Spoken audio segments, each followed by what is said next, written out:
The road to success is often lonely for anyone, but for the women who do break through the glass ceiling and make it to the top, the challenge is to keep them there.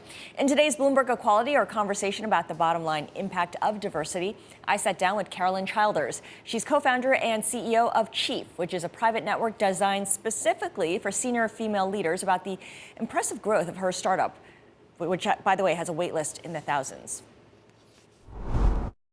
We started with cold emails, and the very first day we sent a cold email to some amazing, amazing women. A very senior leader at a, call it Fortune 10 company, signed up first day. And that's when I think we realized, okay, there's really something here. There's a need here. And it's only really taken off from there. Now we do a lot less cold emailing because we have been able to really have word of mouth take effect. And that's what's really driving that wait list.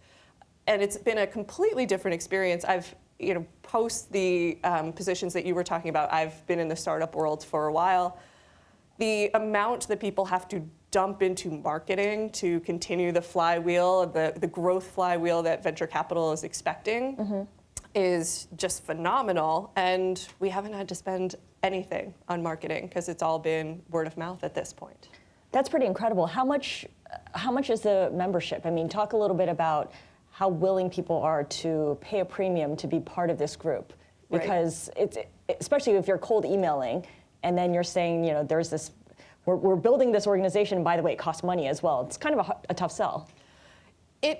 It was perceived, I think, originally as premium pricing because so we were $7,800 for a C-level executive and $5,400 for VP level. And for a year? For the year. Okay. So we're a vetted network. We just focus on VP level and above. And at first, when people saw that price tag, I think you equate it to other social organizations.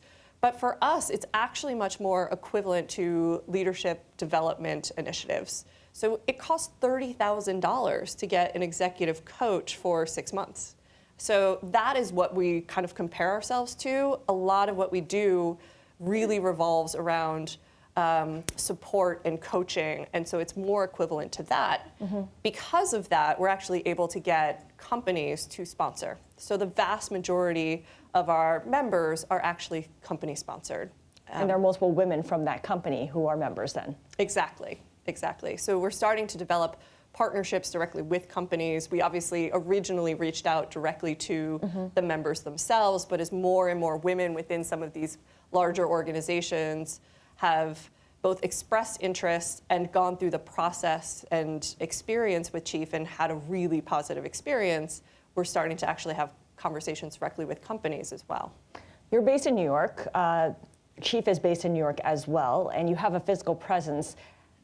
Talk about your membership. Are they all based in New York? Clearly, the waiting list would suggest that they're elsewhere as well. Yeah, the majority is still New York based, even on the wait list. Our members right now, the 2,000, are New York based. So we started in New York. We just yesterday announced that we are officially going to be opening our second city, which is out in LA, which is really exciting. And have big ambitions of getting to all of the major markets in 2020.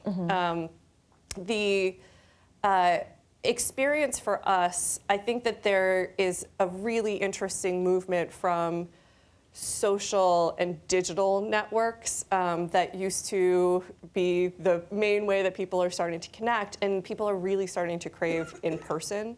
I think that that is where you can really build the deep connections.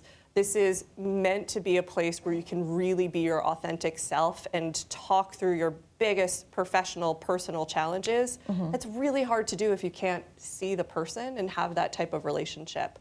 So it was really important for us to anchor in an in-person experience, which for a venture capital-backed business sometimes can be an interesting sell as we were going out and doing our seed round. What kind of pushback did you get on that?